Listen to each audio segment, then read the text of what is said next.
Perkenalkan, saya Majan Delta dengan MPM Mahir 281. Nah, pada bab ini membahas bagaimana perusahaan menilai persediaan dengan menerapkan prinsip nilai terendah antara biaya dan nilai realisasi bersih, memahami berbagai dasar penilaian yang digunakan dalam kondisi tertentu, serta menggunakan metode estimasi seperti metode laba kotor dan metode retail untuk menentukan persediaan akhir. Selain itu, dijelaskan pentingnya penyajian dan analisis persediaan dalam laporan keuangan agar dapat mencerminkan kondisi keuangan yang sebenarnya, membantu perbandingan kinerja antar perusahaan, serta mendukung pengambilan keputusan yang tepat. Selanjutnya, dalam konteks tidak seperti yang terlihat. Nah, investor itu perlu menyadari bahwa evaluasi laporan keuangan itu tidak cukup dengan melihat angka yang disajikan. Mereka harus memahami dan menyesuaikan metode penilaian persediaan yang digunakan perusahaan. Kemudian, menganalisisnya melalui berbagai rasio seperti perputaran persediaan, hari penjualan, laba kotor, dan likuiditas. Nah, mengingat persediaan merupakan komponen penting dalam aset lancar yang sangat memengaruhi kinerja serta keuntungan perusahaan. Meskipun laporan keuangan menampilkan angka persediaan dan laba secara jelas, nilai tersebut tidak selalu sepenuhnya mencerminkan kondisi yang sebenarnya. Hal ini disebabkan oleh adanya estimasi dan pertimbangan manajemen, seperti penurunan harga, barang usang, perubahan permintaan, serta kemungkinan kerugian dan retur. Dengan demikian, investor perlu melakukan analisis yang lebih mendalam dan memahami asumsi yang digunakan, bukan sekedar berfokus pada angka yang disajikan. Perkenalkan, nama saya Cika Laverana Ardita dengan NPM terakhir 327. Selanjutnya saya akan menjelaskan tentang nilai terendah antara biaya dan NRV atau LCNRV. Pada prinsipnya, persediaan awalnya dicatat berdasarkan biaya perolehannya. Namun, jika terjadi penurunan nilai, misalnya karena kerusakan, perubahan harga, atau penurunan permintaan, maka perusahaan harus menggunakan nilai yang lebih realistis, yaitu nilai realisasi bersih atau NRV. NRV adalah estimasi harga jual dikurangi biaya untuk menyelesaikan dan menjual barang tersebut. Dalam metode LCNRV, kita membandingkan antara biaya perolehan dan NRV, lalu memilih nilai yang lebih rendah. Contohnya, jika biaya persediaan 950 tetapi NRV hanya 750, maka yang dilaporkan dalam laporan keuangan adalah 750. Selisihnya diakui sebagai kerugian penurunan nilai. Tujuan metode ini adalah agar laporan keuangan tidak melebih-lebihkan nilai aset dan tetap mencerminkan kondisi ekonomi yang sebenarnya. Perkenalkan, saya Tommy Afel Arpando dengan 3 digit FPM terakhir 260. Saya akan menjelaskan tentang penerapan dan metode di LCNRV.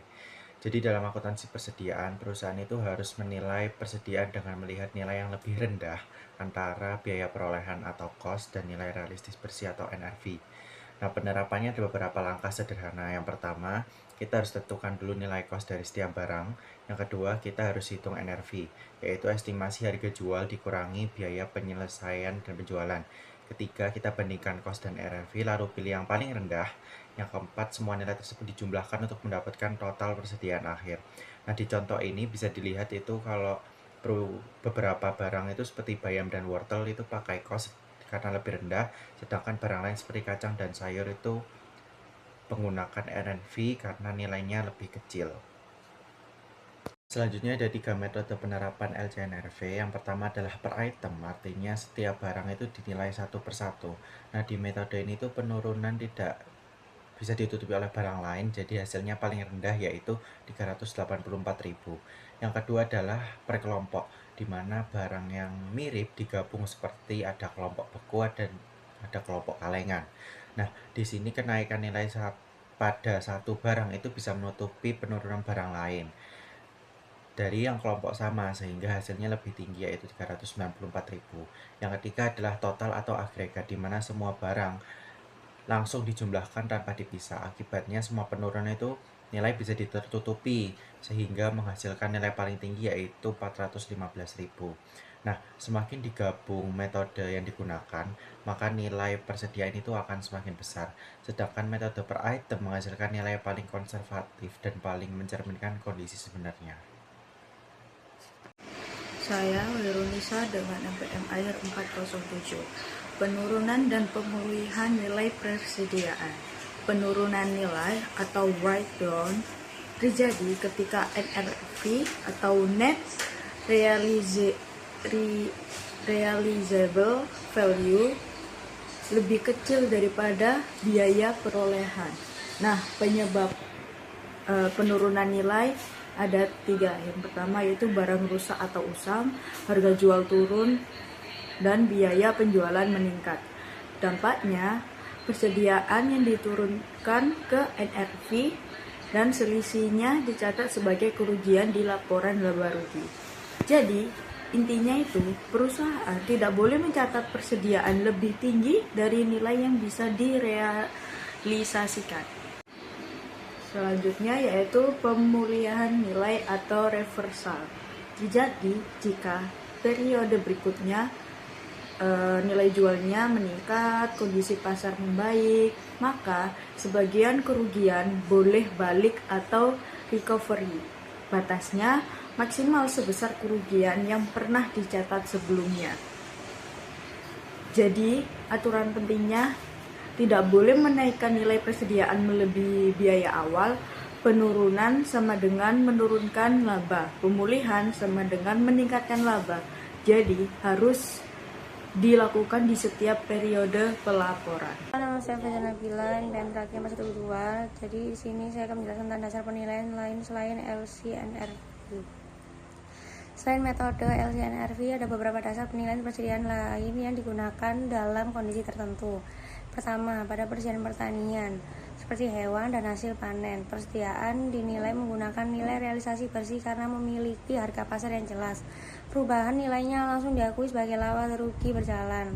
Kedua, pada pialang atau trader komoditas persediaan juga dinilai dengan nilai realisasi bersih karena tujuan utamanya dijual cepat untuk memperoleh keuntungan dari perubahan harga pasar. Selain itu, ada metode nilai jual relatif, yaitu pembagian biaya pada pembelian beberapa aset sekaligus berdasarkan nilai jual masing-masing. Dan yang terakhir, terdapat komitmen pembelian, yaitu kontrak pembelian persediaan di masa depan yang dapat menimbulkan risiko perubahan harga pasar. Itu dasar penilaian persediaan nilai LCNRV. Perkenalkan, nama saya Salwas Nafida dengan NPM terakhir 388. Pada bagian ini saya akan menjelaskan tentang metode laba kotor atau gross profit method. Metode laba kotor adalah metode yang digunakan untuk mengestimasi persediaan akhir tanpa melakukan perhitungan fisik atau stock item. Metode ini memanfaatkan persentase laba kotor yang biasanya diambil dari data periode sebelumnya.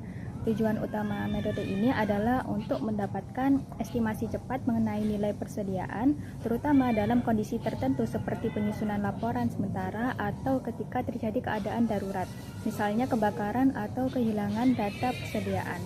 Metode ini didasarkan pada 3 asumsi utama. Yang pertama yaitu persediaan awal ditambah pembelian sama dengan barang yang tersedia untuk dijual.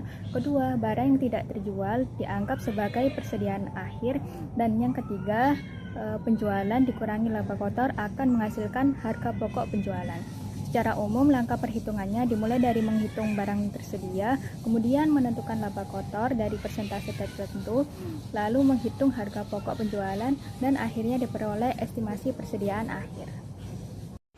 Nama saya Nana Mikai, NPM akhir 394. Metode inventaris retail merupakan metode untuk memperkirakan persediaan akhir dengan mengonversi harga eceran menjadi harga pokok menggunakan rasio biaya terhadap harga eceran. Digunakan oleh retail besar seperti supermarket dan department store dengan banyak jenis barang. Nah, ada langkah perhitungannya, yaitu yang pertama itu hitung barang tersedia untuk dijual, itu ada biaya dan eceran.